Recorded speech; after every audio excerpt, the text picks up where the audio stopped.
Allahumma inni asbahtu ujhiduka wa ujhidu hamalata arshik wa malaikatak wa jami'a khalqik annaka anta Allahu la ilaha illa ant wa anna Muhammadan abduka wa rasuluk.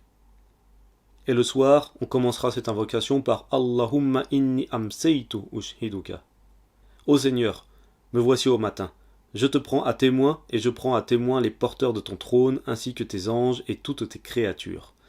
Que c'est toi, Allah, il n'y a de divinité que toi. Tu es seul et sans associé. Et que Muhammad est ton esclave et ton messager. Cette invocation, à lire 4 fois le matin et 4 fois le soir. Pourquoi 4 fois?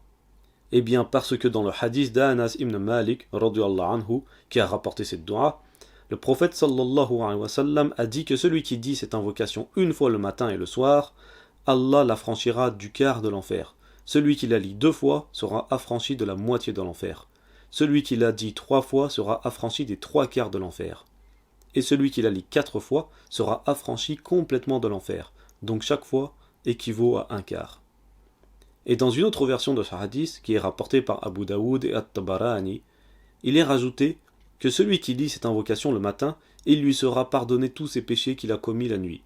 Et celui qui lit cette invocation le soir, lui sera pardonné ses péchés commis pendant la journée. Ô Seigneur, me voici au matin. Je te prends à témoin et je prends à témoin les porteurs de ton trône. Ujhiduka, c'est-à-dire que je déclare véridique. J'atteste que j'y crois. Comme dans la shahada, ashhadu an la ilaha illallah. J'atteste qu'il n'y a de divinité digne d'être adorée qu'Allah. Les porteurs du trône d'Allah, comme dans Surat le Pardonneur, verset 7, ceux qui portent le trône et ceux qui les entourent célèbrent les louanges de leur Seigneur, croient en lui et implorent le pardon pour ceux qui croient. Seigneur, tu étends sur toute chose ta miséricorde et ta science.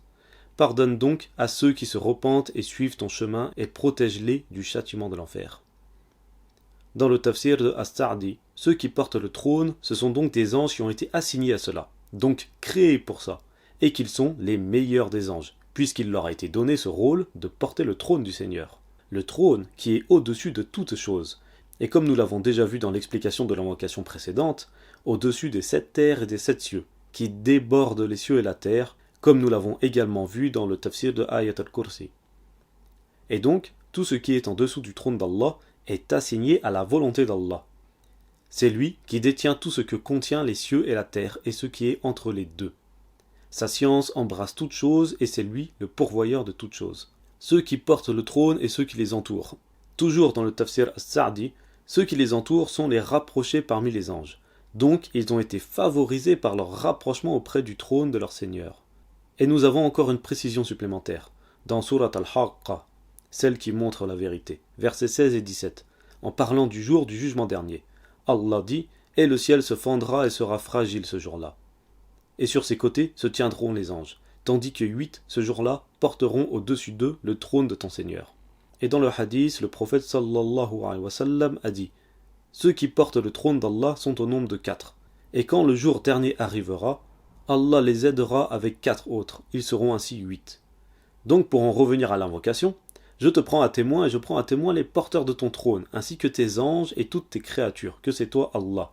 Ce qui signifie que, déjà, je déclare véridique l'existence des anges porteurs de ton trône, comme nous l'avons vu, il s'agit des anges les plus privilégiés, ainsi que l'existence du reste des anges et de toutes les autres créatures. Donc, je déclare toute cette création véridique et je les prends tous à témoin que j'ai foi en toi, et que, dans la suite de l'invocation, il n'y a de divinité que toi. Tu es seul et sans associé, et que Muhammad est ton esclave et ton messager. On confirme donc ainsi la parole du Tawhid. Subhanakallahumma wa bihamdik, ashhadu an la ilaha illa anta, astaghfiruka wa atubu ilayk.